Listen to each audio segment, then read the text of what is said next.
Long distance relationship is not the problem. It can happen to anyone because if you decide to be in any form of relationship with someone, as life happens, so does it come to a time that there could be a reason for someone to move away from home.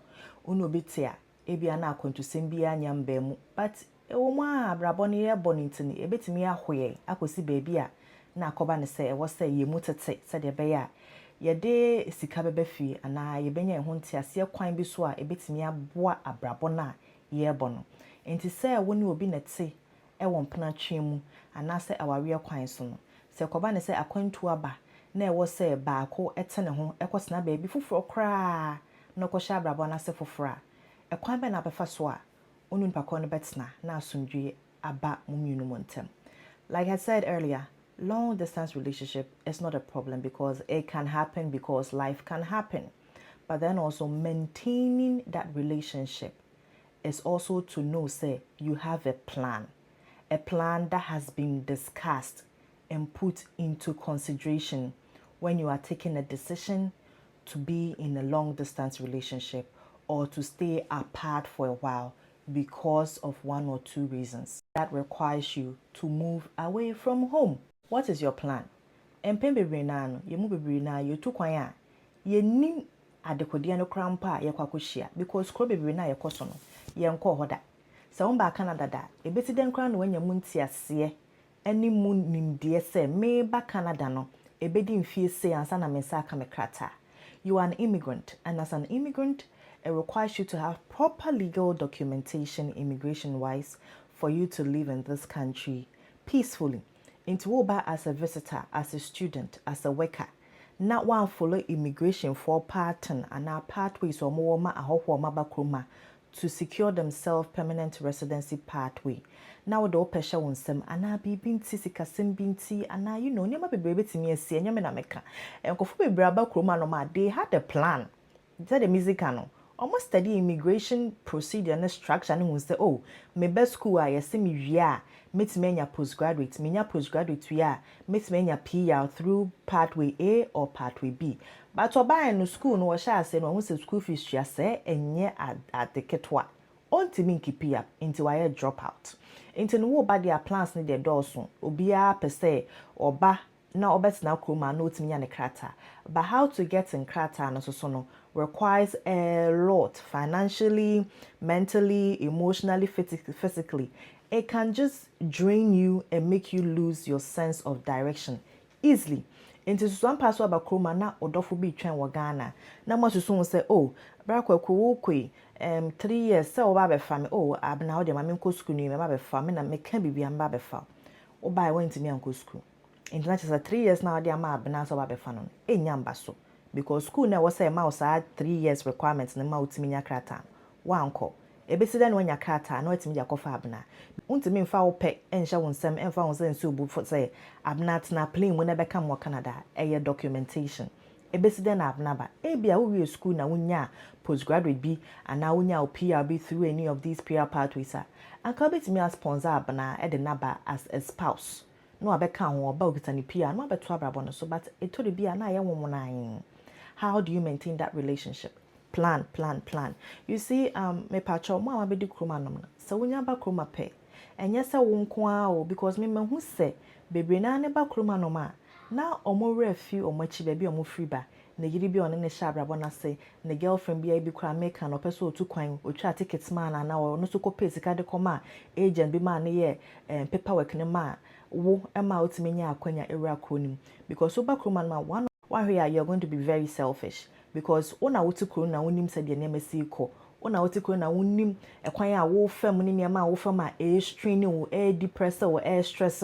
So whenever you're making a decision you are thinking about yourself first. It is natural, but then also please think about people you've left behind, because leaving someone behind is quite stressful, but then also not including them in your plan whilst you land here in this country is also very irresponsible and quite disrespectful. Untimi nja obi ntina Ghana hozo wonchen na wutu kwa ba befa no na abedru kroma na nkratasem nti akoba sɛ wo sɛ okɔware oba bi na ofa so nya okrata nkratasem nti akoye sɛ wo sɛ okodi adwuru na adwuru no ebi krampa wonim ekwan abefa so abenya krata kroma nkratasem nti no wani mbre sɛ obepe bi nti no bibi nti no na waka kronim undocumented na obi ba ete Ghana ho etwen obi abaya obi ba bema bi onim so waware onim so wompene bi a one na di nkomo asie ehu sɛ owoni mugidi sɛ obetimi ababefa no me pacho but more than say you have a plan to bring those loved ones you've left behind here with you. E was say wa dwendwen, e was say ade a oda e ka ade a wodwene ho. E was say ye wo bibia, okay? Because what decide in the show team a wo ye bibia you are very careful.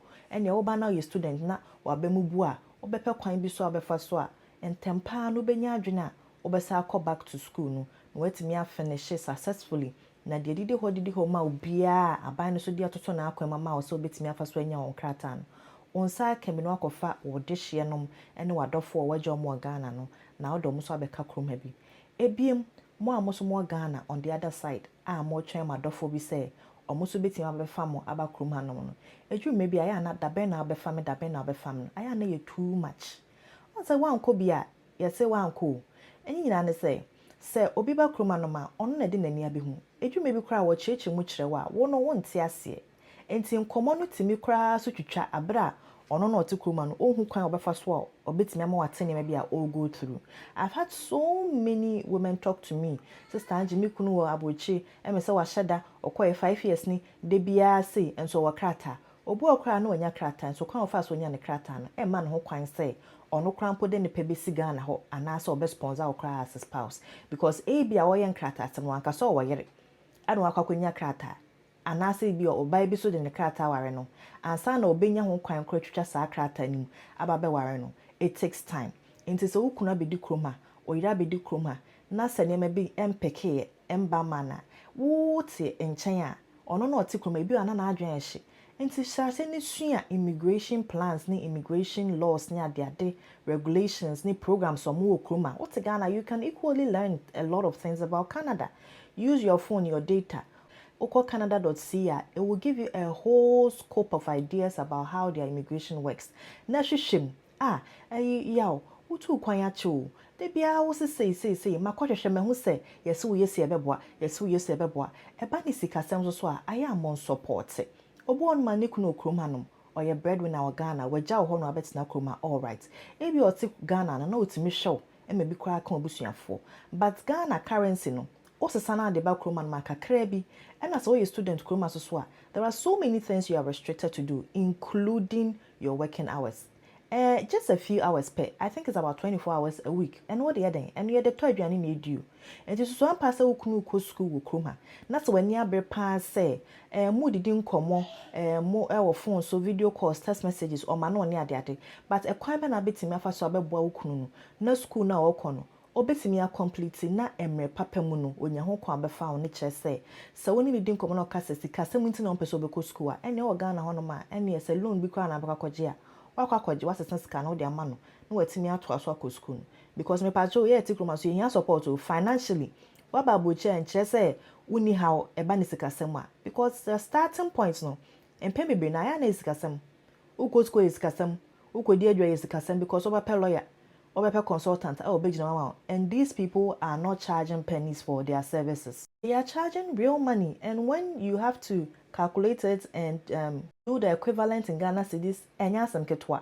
Na so ampa ukuna ba kroma no na adwuma kro wonyanya bi ye anasa adwuma wanya no krampo no stan ye de ma no akatwa ye stan every 2 weeks every month onya stan po no atimi de atwa ne danka ato adwane de asa nya bi ato de akotwa school fees na emu aye den nti so ye be ma oyo ba na you are on the other side of the line wo Ghana na wo twen wodofo bi say obenya ne krata no de abefa wo ene wo ma ene bo modern say financially so wo be support omo e ba ne nkomo a mo ne omo ndi nkomo ara chichire wo e ba no entiase a mo ne omo ndi nkomo a entiase wo don't stress people abroad because in the beginning they come here I can tell you emphatically for my best say 2-3 years no more there munya ni easy cry into no be said in coma e ya botre ntiase odo anya akoma pa na wo de adi akiri enko bisa bisa ndabe na be fa me na me de wagya me ho ache enye no ho ne hia me da se bebre.